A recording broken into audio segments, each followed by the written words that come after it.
태국은 단 한 번도 서구 열강의 식민지를 겪지 않은 나라로 유명합니다. 이에 대한 태국인들의 자부심도 당연히 대단합니다.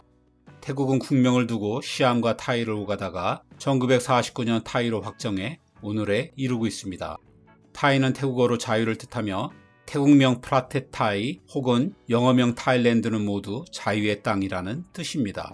식민지로 고통받은 여타 아시아 국가들과 다르다는 국가적 자부심이 확연히 드러나지요. 하지만 이건 수많은 굴욕을 견딘 결과였습니다. 지금도 주변국들은 이 점을 콕 찍어 태국을 경멸하기도 합니다. 식민지의 수모를 당하지 않기 위해 그만한 대가를 치렀다는 뜻입니다. 이 서사는 18세기 후반 중국 출신의 장군 탁신에서 시작됩니다. 탁신은 태국의 광개토 대왕입니다. 그는 순식간에 미얀마와 베트남 일부를 제외한 동남아 대륙국가 대부분을 차지하고 톰부리 왕국을 세웠습니다. 하지만 오른팔이었던 차오프라야 차크리 장군이 쿠데타를 일으켜 탁신을 죽이고 차크리 왕조를 세웁니다. 이게 지금의 태국 왕실입니다. 이유는 정신병 때문이라지만 역사란 게 승자의 기록이니 알 수는 없습니다. 태국의 새 왕조가 들어서고 오래지 않아 세계사를 뒤집을 어마어마한 변화가 갑자기 시작되었습니다. 듣도 보도 못한 무기로 중무장한 백인들이 어디선가 나타난 것입니다. 특히 수백 년간 승패를 가리지 못했던 미얀마와 베트남이 영국과 프랑스에 손쉽게 꺾이는 걸 본 태국은 극심한 공포에 빠져들었습니다. 이 대목에서 등장하는 인물이 몽굿이란 이름으로 유명한 네 번째 왕 라마 4세입니다. 올드팬이라면 한 번쯤 보았을 너무나 유명한 영화 왕과 나의 주인공이죠. 원래 라마 4세의 적장자였던 몽굿은 왕이 되지 못하고 아버지의 뜻에 따라 승려가 됩니다. 이게 태국에겐 행운이라면 행운이었습니다. 이 기간 몽굿은 많은 곳을 여행하고 많은 사람을 만나고 서양의 선교사로부터 영어와 과학, 수학 등을 배우면서 제국주의의 무서움을 깨닫게 됩니다.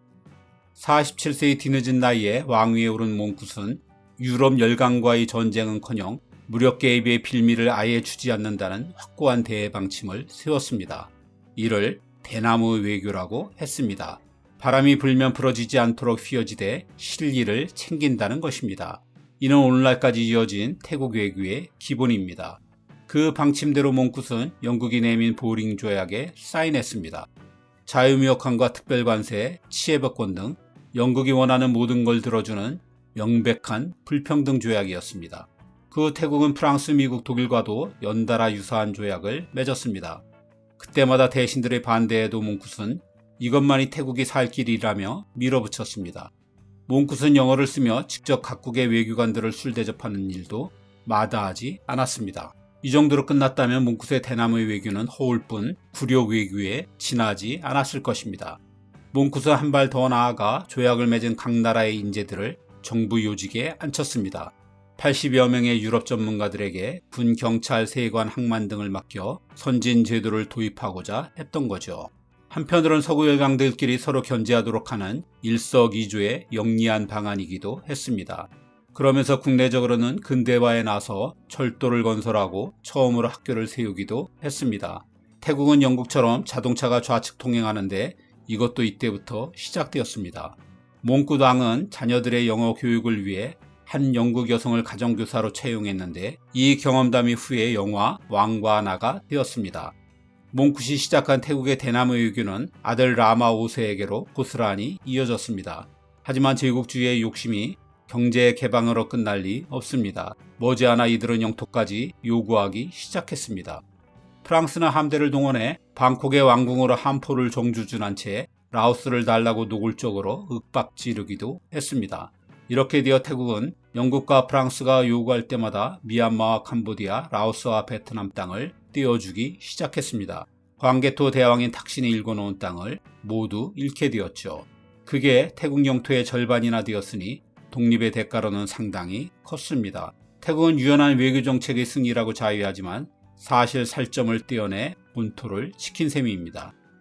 하긴 그러고도 우리의 5배이니 태국 땅이 크긴 합니다. 태국이 식민지를 모면한 건 지리적 행운도 있었습니다. 공교롭게 태국을 가운데에 두고 서쪽으로는 영국이 인도와 미얀마를 가지고 있었고 동쪽으로는 프랑스가 베트남, 캄보디아, 라오스를 지배했습니다.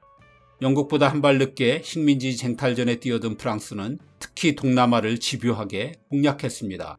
양대 식민 제국은 이제 그간 확보한 동남아의 모든 식민지를 걸고 태국에서 최종 승부를 가릴 순간이 다가왔습니다. 하지만 이건 양쪽 다 너무 큰 모험이었습니다. 둘이 싸우길 기다려 어부지리를 누리는 다른 식민 제국은 넘쳐났습니다. 태국이 땅만 크지 자신들이 잘 먹지 않는 쌀을 빼곤 딱히 욕심나는 자원도 없는 편이었습니다. 게다가 태국이 요구하는 대로 다 들어주니 먼저 쳐들어갈 명분도 없었습니다. 그래서 영국과 프랑스는 협상을 벌여 태국을 완충지대로 남겨두기로 합의했습니다. 이게 1896년 1월입니다.